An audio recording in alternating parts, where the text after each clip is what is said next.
जरा गौर से देखिए दिल को झकझोर के रख देने वाली घटना जो भाजपा का नेता अंगद चौधरी की काली करतूत का चिट्ठा खोलती नजर आएगी। साथ ही यह पूर्व विधायक का लड़का भी है जो सुल्तानपुर जिले के कादीपुर कोतवाली क्षेत्र का रहने वाला है।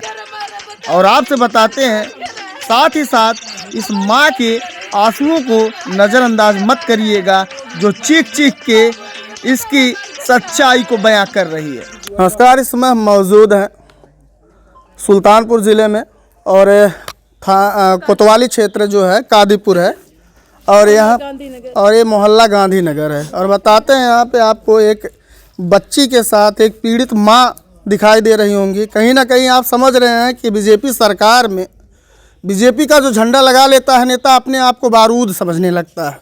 वही कहानी यहाँ पे है, यानी एक पत्नी के होते हुए वो भी सरकारी कर्मचारी हैं, लेकिन फिर भी दूसरी शादी करने के लिए वह व्यक्ति आतुर कहीं ना कहीं पे हैं। और आइए पूरा वाकया जानने का प्रयास करते हैं कि मामला है क्या, किस तरह से। आपका नाम क्या है? सर इंद्रावती इंदू। आपके पति का क्या नाम है? अंगद चौधरी। आखिर क्या अनबन हो गई कि आपको? कोई अनबन नहीं सर थी, कोई अनबन नहीं, सब कुछ ठीक ठाक हमारा एकदम परिवार के साथ सामंजस्य बना के नौकरी कर रही थी, बराबर आती जाती थी, हर महीने आ जा रही थी, यही लोग मुझे गाड़ी से भिजवाते थे। अचानक मुझे पता चला 5 नवंबर को ही सगाई कर लिए। 7 तारीख को जब मुझे पता चला मैं तुरंत अपने घर से यहाँ वापस आई कादीपुर। तभी से उसी शादी का विरोध कर रही हूँ, तभी से लोग मुझे जबरदस्ती घर में से मारपीट करके निकलवा रहे हैं। कई बार निकलवा चुके, लेकिन मैं जबरदस्ती अभी तक घर में पड़ी हूँ। आज किस महिला से सगाई हुई है? वहाँ अम्बेडकर नगर जलालपुर अरई की एक विद्योत्मा नाम की महिला है, वो मनरेगा में संविदा कर्मी वो भी है, अखंड नगर ब्लॉक में।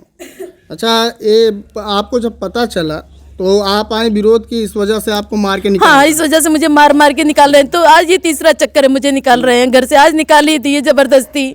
अच्छा। हाँ, मेरा सामान पैक करके मेरा इनोवा गाड़ी में रखा गया है, जो कि मेरी ननद जबरदस्ती सारा सामान मेरा पैक की है, वो भी निकलवाई है सामान। आप विरोध नहीं की? आप विरोध में की, क्यों निकाल विरोध की। तुरंत मेरी मोबाइल पहले छीन लिए, बाथरूम में घुस गई, बाथरूम का दरवाजा तोड़ दिए, जबरदस्ती मुझे मारपीट करके बाहर निकाले। तब मैं अपने बीच वाली जेठानी के घर मिलने के बाद आई। मुझे ये लगा कि अभी मुझे गाड़ी में भी जबरदस्ती मारपीट के बैठा देंगे। मैं अपनी जेठानी के घर आई भाग के।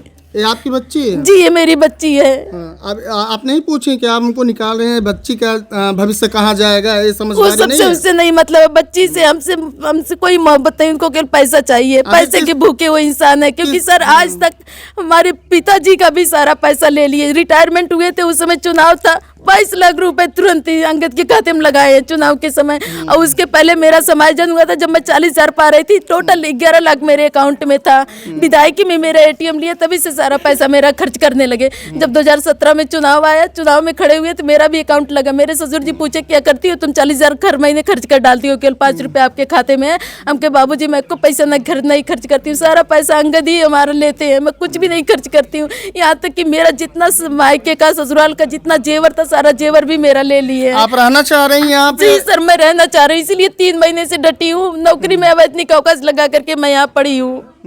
अब इन्हीं लोगों के ही मर्जी से मैं नौकरी भी कर रही थी। कई बार इनका विरोध हुआ, मतलब यहाँ और भी कई बार लड़ाई मारपीट दारू शराब पी करके आते थे और कई मामला हुआ था। तो मैं विरोध किया, मैं नौकरी नहीं करूँगी, आप सुधर नहीं रहे हो, मैं नौकरी नहीं करूँ, मैं नहीं जाऊँगी। लेकिन जबरदस्ती बाप बेटे मुझे नौकरी करवाए, नहीं छोड़ने दिए।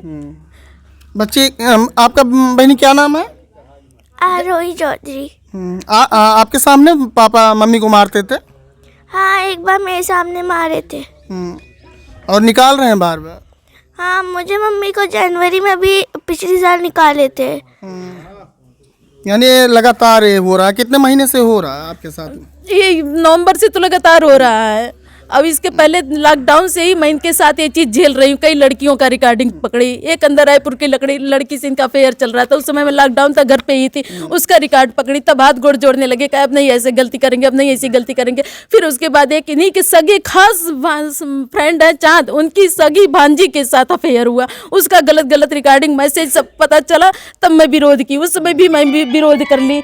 फिर अब उसमें भी मामला बहुत तूल पकड़ गया। फिर हमने कहा अब मैं नौकरी नहीं करूँगी, कहीं नहीं अब ऐसी घटना नहीं होगी, अब नहीं होगा, वो गलत मुझे फंसा रही हो, खुद हमें हमारे साथ शादी करना चाह रही है। हम कहे कैसे शादी करती बिना आपके सही से? थाना मतलब शासन प्रशासन के लोगों का इस मामले में शासन प्रशासन कोई कुछ नहीं सुनवा रहा। आज सुबह से मैं राज्य महिला आयोग में, महिला थाना में 1090 पे, 1076 पे सारी जगह फोन कर डाली हूँ, कोई कुछ नहीं कार्रवाई हो रही अभी तक। हमारे वाला अब लास्ट में पता चला कि मुझे मेरे घर भेजा जा रहा है। मेरा कहाँ घर है, कौन सा मेरा घर है, कहाँ मैं जाऊँ? इस दुनिया में लड़की का कोई घर नहीं होता, न मायका न ससुराल। मायके में जब तक रहो आपका दूसरा घर है, ससुराल है, ससुराल में आओ तो मायका आपका घर कहाँ, मेरा कौन से घर है? अब मुझे योगी सरकार यही बताए कि मेरा घर है कहाँ। जो बेटी बचाओ बेटी पढ़ाओ का नारा लगा रही है, वो नारा कहाँ गया है अब, जबकि खुद ये लोग बीजेपी में है। कौन सा मेरा घर है? अब मुझे योगी सरकार से यही चाहिए, मेरा घर दो। मेरा कहाँ घर है? कौन सी दुनिया मेरी है? कौन सा मेरा अपना है? आज मेरा घर नहीं हो रहा, कल मेरी बेटी का कोई घर नहीं होगा, कहाँ जाएगी? 13 साल की बेटी है मेरी, अब ये पूरा पूरा प्रकरण विरोध कर रही है। पूरा प्रकरण आपको शायद समझ में आ गया होगा, आप समझ रहे होंगे भली भांत इस मामले को कि कहीं ना कहीं जो इस सत्ता का गुरूर होता है, आज के समय में कुछ फुटकरिया नेता है जो बीजेपी का झंडा लगा लेते हैं, उसके बाद एक आध चुनाव लड़ लेते हैं विधायकी का, तो अपने आप को तानाशाह समझने लगते हैं। प्रधानमंत्री जी से भी हम कहना चाहेंगे, माननीय मुख्यमंत्री योगी जी से भी कहना चाहेंगे, यही राम राज्य है। एक राम राज्य था कि महिलाओं के लिए आन बान शान बचाने के लिए जो लंका पे चढ़ाई हो जाती है, और यहाँ पे देखिए घर से निकाला जा रहा है। यत्र पूज्यन्ते नारी तत्र रमन्ते देवता। यही बीजेपी सरकार में ये चीज होती है। रामायण महाभारत की कहानी सुनाते हैं, यही है। इस घर में नारी पूजा हो रही है और भंडारा, साईं बाबा मूर्ति भंडारा आए दिन करेंगे। जहाँ नारी की पूजा ना हुआ देवता निवास करेंगे। इन लोगों का यही भाषा है। आप लोग इस वीडियो को शेयर करिए, कहीं न कहीं अगर आपके घर में भी अगर इस तरह से बहन बेटी रोएगी तो आपको भी तकलीफ होगा महोदय। तो इस वीडियो को ज़्यादा शेयर करिएगा ताकि ये वीडियो जो है माननीय मुख्यमंत्री जी तक जा पहुँचे।